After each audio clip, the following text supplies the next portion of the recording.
Hi,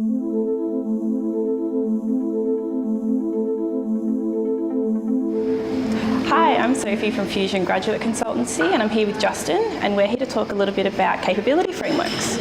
So Justin, what is a capability framework?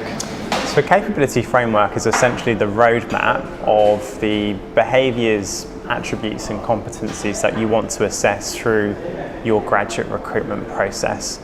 And typically these are the areas that you believe will predict future success in the graduates that you're recruiting into your organisation. How do you think that a grad manager or an organisation should start building their capability framework? Yeah, I think there's two ways. In some cases you might have existing frameworks that are available within your organisation for maybe roles at a similar level or stage in career, and you might be able to utilise those frameworks to inform what you assess through your graduate recruitment process. Secondly, there might be some values or more broader behaviours that are consistent through your organisation, which could inform that framework. Thirdly, if you're starting from nothing, I think the most important thing here is to think about the end goal, right? So where are you expecting your graduates to be at the end of their programme? And what skills and capabilities are they going to need to get to that end stage? And ideally, if you can assess those up front in your recruitment process, and you're confident that the graduates joining your business have those skills, then that's where I would start if there's nothing in existence already. Yeah, exactly. When in the process do you think you should start assessing some of these capabilities? Yeah, I think it's important firstly that you assess each capability at least twice through the process, and some are more suitably and easily assessed at different stages in the process. So once you've got an idea of the skills and attributes that you're looking for, consider what is the most important, or what are the most important, and think about how you might be able to assess those up front. So you are screening out applicants based on those really key capabilities.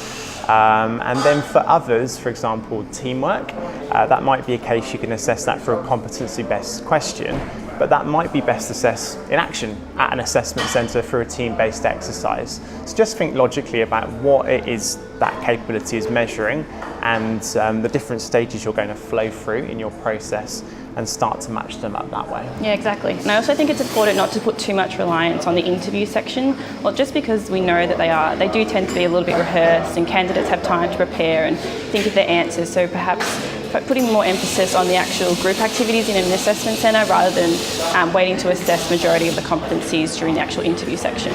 And through doing it twice, you have that confidence that you've seen the behaviour on a couple of occasions in different forms. So hopefully that improves the quality of the hiring outcomes that you achieve as well. Yeah, exactly. So we know that grad programs nowadays often have a lot of different streams. Yeah. What do you think is the best way to design an assessment matrix that fits all of these different streams? Yeah, that is a really tough dichotomy. As much as possible, we'd encourage you to have consistency. So what are the attributes, those values, behaviours, competencies that predict success across the whole organisation, across all departments? And it's likely that most of those are the same across the piece. So we'd encourage you to try and drive that standardisation, that consistency as much as possible, saying around 70-80% being consistent competencies, values, and that other 20% might be the technical skills or the specific requirements for certain departments. And those, I would suggest, are potentially best assessed at interview or at assessment centre by the experts from that particular business area, so they can measure those themselves in practice. Yeah, exactly. Do you have any other hints or tips or anything in regarding to how to build an assessment matrix that's going to ensure the success of your program? No, I try and just keep it as simple as possible. Yeah. Try and drill down on a smaller number of behaviours as possible. Don't add in behaviours that don't predict success. And try and future-proof it, right? So we know there is a lot of change happening in organisations. We don't exactly know what that change will mean in practice in the future.